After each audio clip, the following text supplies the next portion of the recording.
Today I'm going to read from you, to you again from When the Roll is Called a Pyonder. Me and my giant head cold are going to read a story to you. We're going to church in the car, and Daddy has to hurry up to lead the singing. Mommy says, "Lamar, you better watch it. You don't want to get stopped. If you drive too fast, a police can catch you and get you in trouble. Big people can't usually get in trouble, but a policeman can give you a ticket or make you go to jail." We go around the corner, and there is a policeman in his car. And he starts driving after us with his lights flashing like Daddy did something bad. Daddy says, "Oh boy." And Mommy says, "That rascal," because he was waiting for people going to church in a hurry. He must be an extra bad police. I'm scared. In storybooks, police are nice and help children find the way home when they get lost in cities.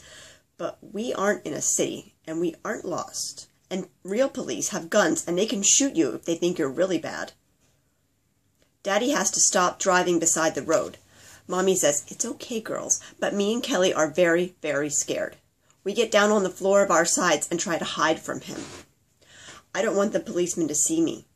I don't know what policemen do to little girls if their daddies do something bad. I'm afraid he's going to do something to Daddy, or make him go to jail like a bad person. The policeman comes over to the window, and I hear him talk to Daddy. He isn't very nice. The policeman says Daddy was going too fast, and Daddy says he's sorry. The policeman doesn't care. He can see Mommy and Daddy are going to church, and he doesn't care. I hope he can't see me down here on the floor. If he sees me hiding, he might think I did something bad too, and he might get me. It's cold outside, and cold air is coming in the car. Then the policeman goes away, and we can close the window and drive to church. That police didn't do anything to Daddy, and I don't think he saw me and Kelly because he didn't try to get us. Now we're really late, and we can't even hurry. I like to play drums. I don't have a real drum because they're too noisy, but when Mommy plays the piano and Daddy plays the guitar, I can play on a kettle. Mommy has some great big kettles, and wooden spoons are just like drumsticks if you use the other end. Mommy and Daddy are singing and playing, and I want to play too. Mommy says I'm big enough to get my own kettle to drum on, so I go out to the kitchen and turn the light on. The cabinet where the big kettles are is tall and white and metal. One door never opens right, and the biggest kettle's on that side. Mommy puts them on the bottom so I can get them, but the big one is in the back. I hold on tight to the handle of the stuck door and yank it with all my might. I'm a very strong little girl, and I can do it myself.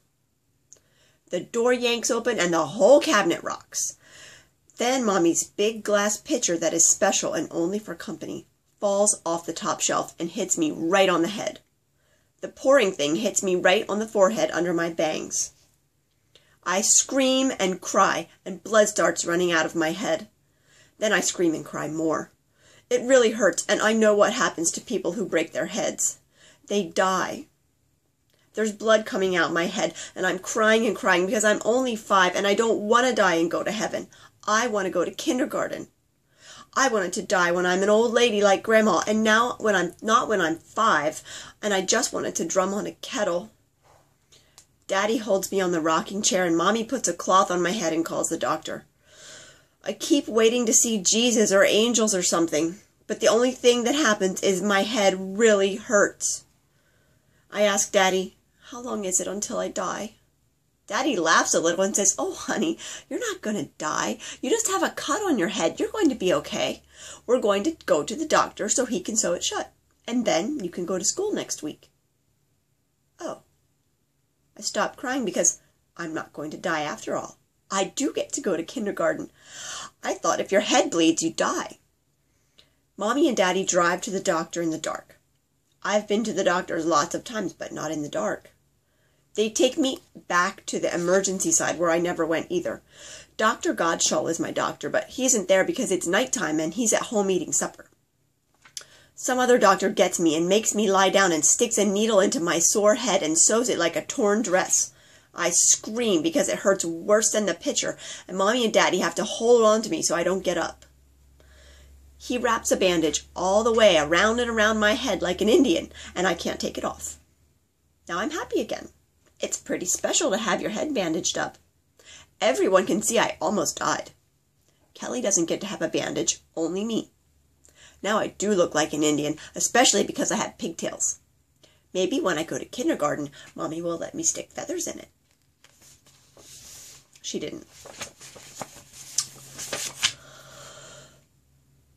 When summer comes, kindergarten is over, and I have to stay home all day. Mommy takes me and Karen to Mannheim Pool for swimming lessons. Mommy doesn't know how to swim because Grandma never let her go in the water, so now, if she falls in, she could drown. She doesn't want us to drown, so she takes us to swimming lessons. I love swimming lessons because I love swimming. Our teacher is a big fat lady, and since we're the littlest ones, we have to sit in the baby pool where it isn't even deep. I don't see how you can learn to swim in a baby pool. She tells us we can't learn to swim right away because first we have to learn to do the dead man's float, and she shows us how. She lies flat down in the water and floats on her face. That's easy. Some of the boys and girls are crying because they're scared and they don't want to put their faces in the water. But not me. I can put my face in the water. When it's my turn, the fat lady holds me underwater until I almost drown. She's a very mean lady. She makes me lie down, and I do, and I put my face into the water, but when I try to lift it up again, she keeps holding me down under the water, and I can't come up. That's a terrible thing to do to children. She holds me down on the bottom of the baby pool, and I know she doesn't care if I die. She lets me come up before I drown. At first, I'm very mad at her for that, but then I see that she does that so we won't be afraid to go underwater anymore. I guess she's kind of right. I didn't know someone could hold you underwater and you wouldn't die. But some children cry too much, and if you don't take a turn getting held underwater by the fat lady, you can't take swimming lessons, and your mommy has to take you home, and you can't learn how to swim.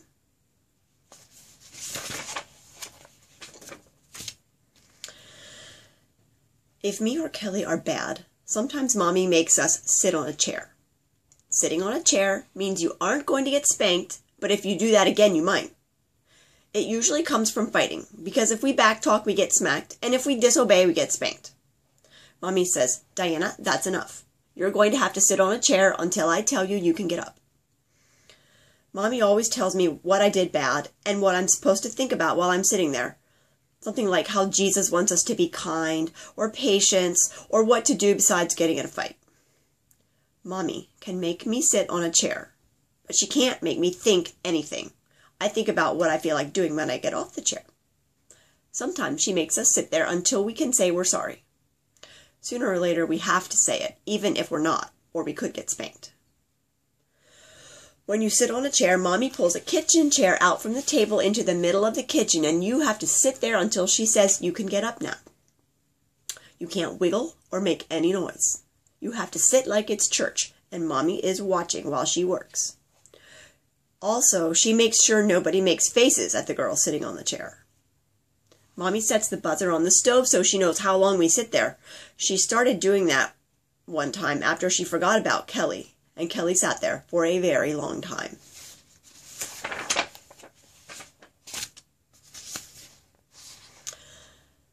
I have a bad dream about the house catching on fire. We learn about fires at school. We see film strips and movies about how to prevent fires and how to be safe from fires. Your house can catch on fire at night while you're sleeping, and if you don't wake up, you could burn up. Especially if your house is old and wood like ours. All your things will burn up, and if you can't find everyone in your family, they could burn up. Fires are very dangerous, and they can even happen when you aren't at home.